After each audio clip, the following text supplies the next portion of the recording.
Isang magandang umaga po sa lahat ng mamamayan dito po sa lungsod ng Taguig. Nandito po kaming muli, kasama ko si Pastor Jim. Isang mapagpalang umaga po sa inyong lahat. At si Pastor Tony. Magandang umaga po.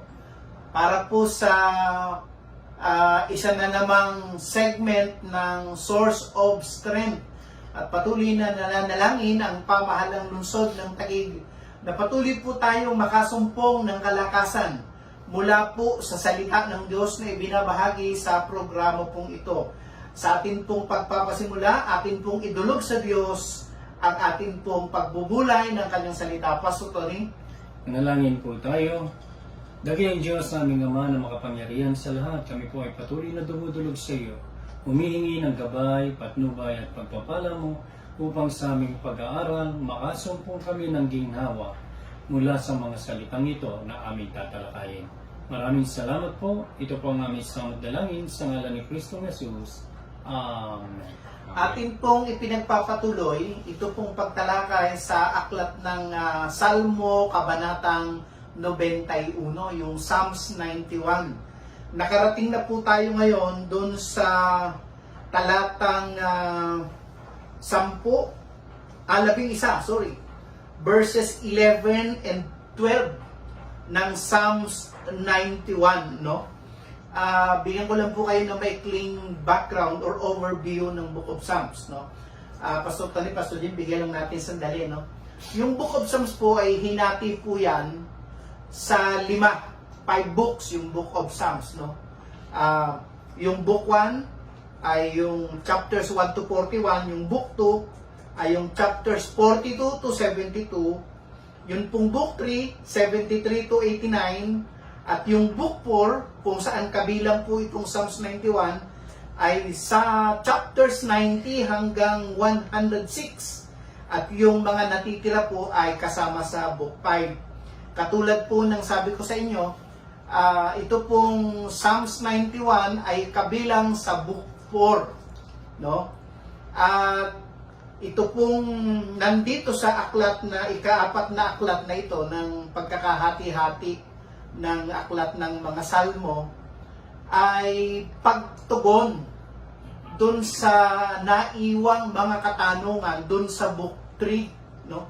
Kapag ka po ang pananampalataya ay nalalagay sa matitinding mga pagsubok, ano ang dapat na maging tugon? How does one respond when faith is being brought into severe trials, or when faith is tempted, no? Yun po yung sasagutin nitong ika-4 na aklat. Lalong-lalo na po itong Psalms 91. It seeks to answer the darker questions of faith that were posed in Book 3. Napaka matindi po ng pagtugon, kasi ang sabi diyan, ang sabi Pastor Jim sa verse 1 ng Psalms 91? Verse 1, He who dwells in the secret place of the Most High shall abide under the shadow of the Almighty. Ayun, isipin niyo po yun. Kaya nagbigay po ng katiyakan itong Psalms 91 na ito, no? At yun nga po yung kanyang pinaka-tema, no? The chief theme is that the Lord is our refuge in verses 1 and 2, no? That the Lord will protect us. Ito po yung kanyang pangako na hindi niya po tayo iwanan, kundi iingatan tayo sa lahat ng uri ng panganib. No, yun po yung unang bahagi. At nandito naman kami ngayon sa ikalawang bahagi na, kasi verses 11 and 12 ang tatalakayin. Ito naman po ay, kung yung unang bahagi ay pag-iingat ng Diyos sa lahat ng uri ng panganib, hindi sinasabing exempted tayo sa panganib, Ang sinasabi diyan, sa gitna ng mga panganib, tayo ay kanyang iingatan. At dito sa verses 9 to 13 ay nagbibigay naman po ang Panginoon ng tinatawag na supernatural assistance, no? Nandun lagi ang Diyos, no? Di ba, Pastor Jim? Ano nakalagay sa Ephesians chapter 6 ba? Ano ba sa Tagalog yun? For we wrestle not against flesh and blood, but against principalities and powers.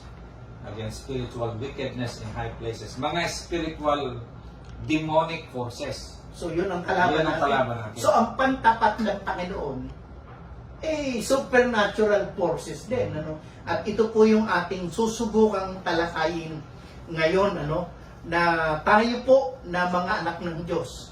Kapag ka po tayo pala ay nagkanlong, He that dwelleth in the secret place of the Most High. Aba, hindi ka lang iingatan sa panganib, mayroong supernatural assistance. So, pasisimulan po natin, pabasahin sa atin ni Pastor Jim, yung verses 11 and 12. Verse 11, For he shall give his angels charge over you, to keep you in all your ways. In their hands they shall bear you up, lest you dash your foot against a stone. Okay, bago lang natin talakayin, babasa lang natin sa Tagalog kay Pastor Tommy. Verses 11 and 12. 11. Sa kanyang mga anghel, ikay tatagubilin, saan man dako, maparoon, tiyak kang iingatan. Sa kanilang mga kamay, ikay aalalayan, nang sa mga bato, paamoy hindi masasaktan. Ayan. Pwede ka bang magbigay ng iyong So, paliwanag dyan? tayo po ay hindi lamang nabubuhay sa natural o physical na mundo.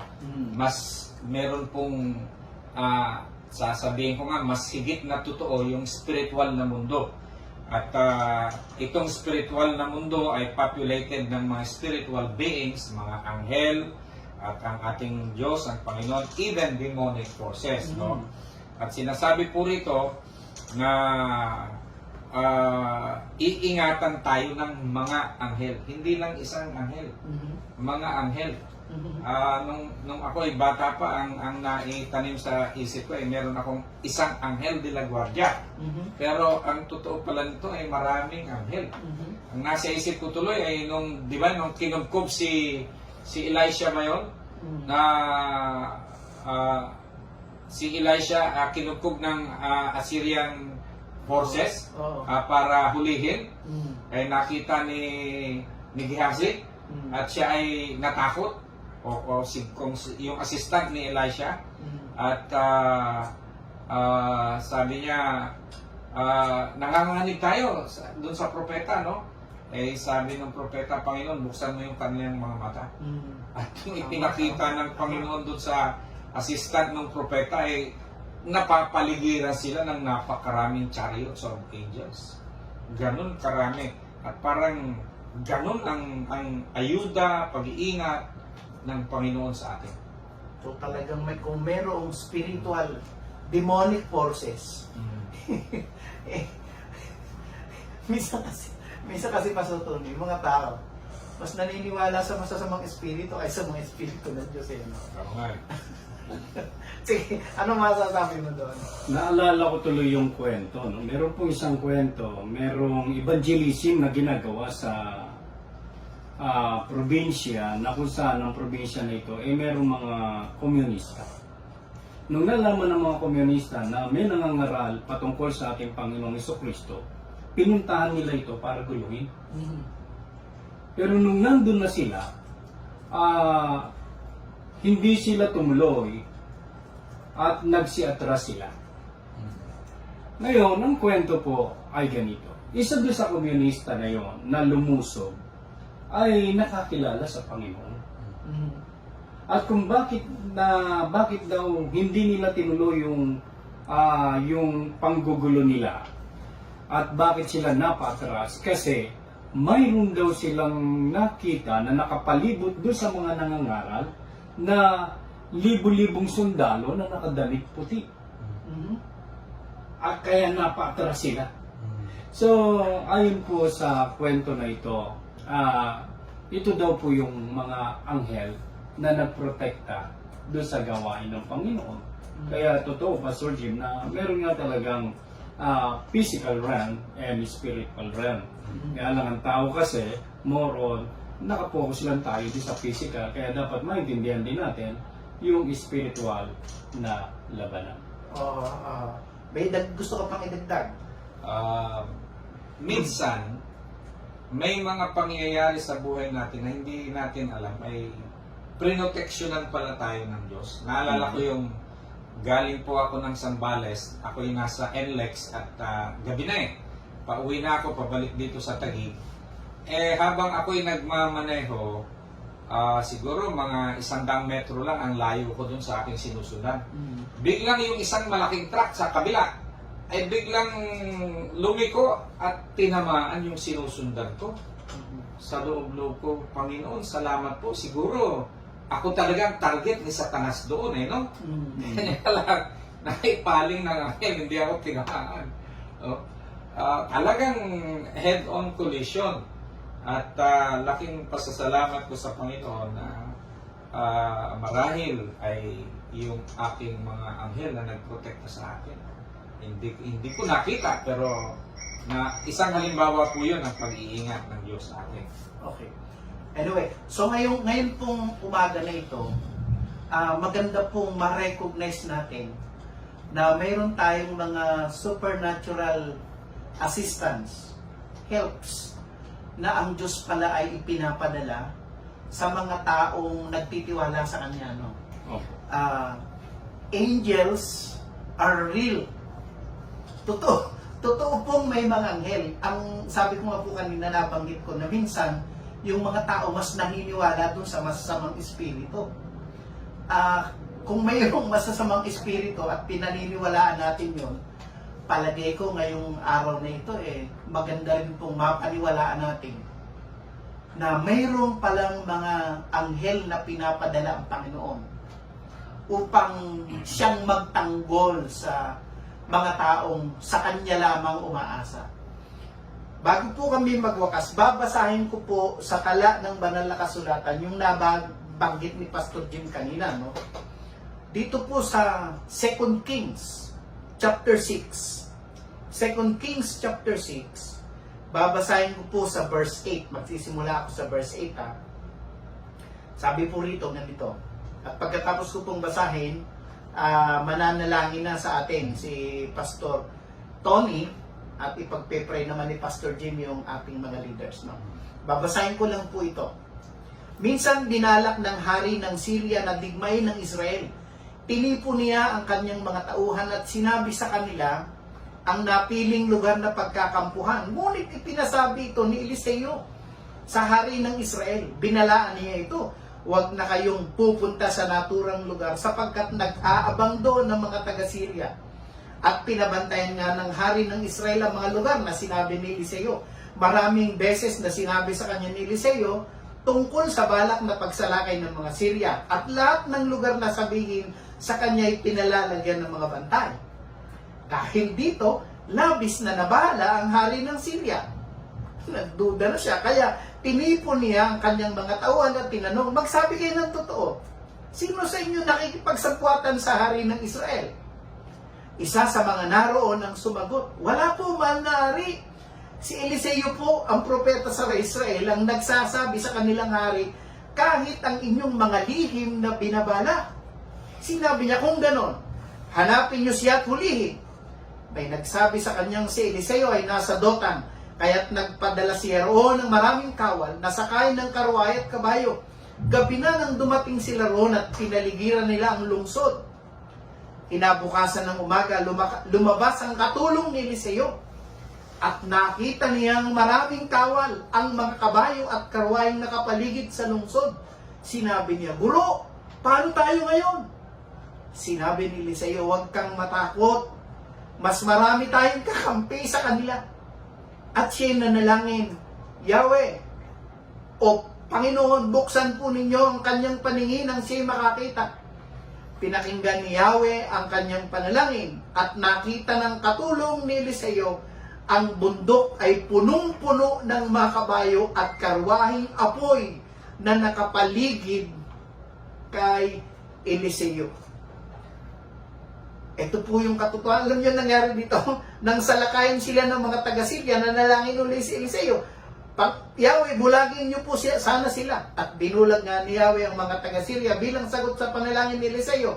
Sinabi niya sa mga ito, hindi rito ang daan, hindi ito ang lungsod. Sumunod kayo sa akin at dadaling ko kayo sa taong hinahanap ninyo. At sila ay kanyang dinala sa Samaria.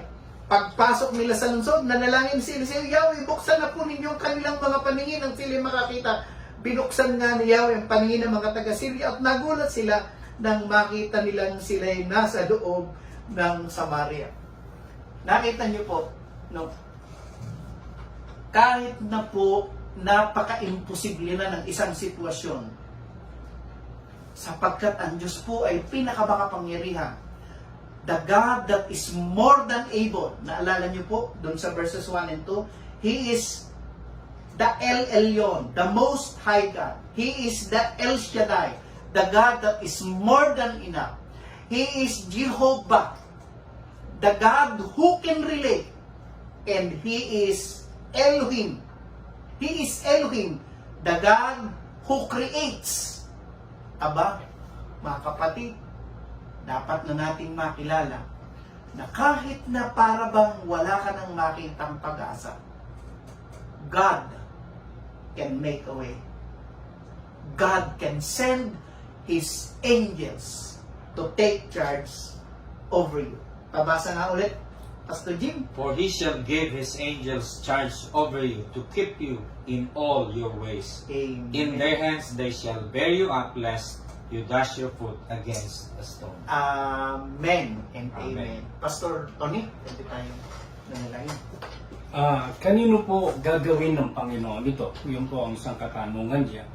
So ito po ay mangyayari doon sa mga tao na natitiwala sa Panginoon. Amen. Kaya kung sawarin nyo, ito pong pagkakataon na ito ay gusto nyong samantalahin at nais nyo ipagkatiwala sa Panginoon ang inyong buhay upang ang Panginoon naman ang mga siwa sa inyong buhay. Ito po ang pagkakataon na nais namin kayong gabayan, samahan sa isang maiksing panalangin at ulitin niyo po ang panalangin nito. Manalangin po tayo.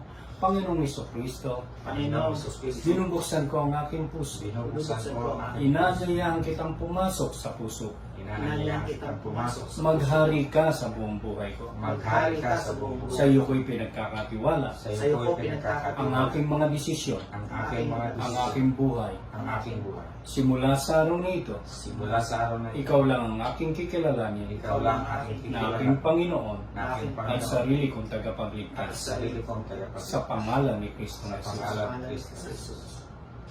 Amen. Pastor Jim, panalangin natin ang ating Nagpapasalamat po kami, Panginoon, sa mga otoridad na inilagay mo sa taas namin, ang aming mga leader, dito po sa Taguig, sa aming Mayor Lino Cayetano. Maraming salamat po Amen. sa kanyang pangunguna, at dalangin namin ang pag-iingat mo sa kanya, ang kalusugan, ang wisdom, ipagkaloob mo sa aming Mayor, Panginoon, at ang kanyang magagandang programa ay lahat ng mahawakan ng kanyang kamay ay pagpalain mo at pagtagumpayin mo, Yes. sapagkat ito'y para sa kapakanan ng aming lungsod, Panginoon. Maging ang kanyang mga mahal sa buhay, pamilya, ay ingatan at pagpalain mo, Panginoon. Kasama ang aming Vice Mayor Ading Cruz, Yes, ang aming mga konsehal, mga barangay captains, ang mga kawani na naglilingkod dito po sa pamahalaang lungsod ng Taguig. Itinataas din namin sa iyo, Panginoon, at ipinagpapasalamat ang aming mga national leaders, ang aming Pangulong Duterte, ang mga senador at congressmen. Special mention kay Senator Speaker Alan Peter Cayetano, Panginoon. Salamat po sa kanya sa patuloy na pangunguna niya sa pagbalakas ng batas na makakatulong sa mga aming kababayan, Panginoon, lalo-lalo na nananalasa ang pandemya ng COVID-19, O God. Maging kasama po si Congresswoman Lani, Yes, si Senator Pia Cayetano, lahat ng mga lingkod bayan, Panginoon, ipinagpapasalamat namin sa iyo at pagpalain mo silang lubos sa pangalan ni Jesus. Amen.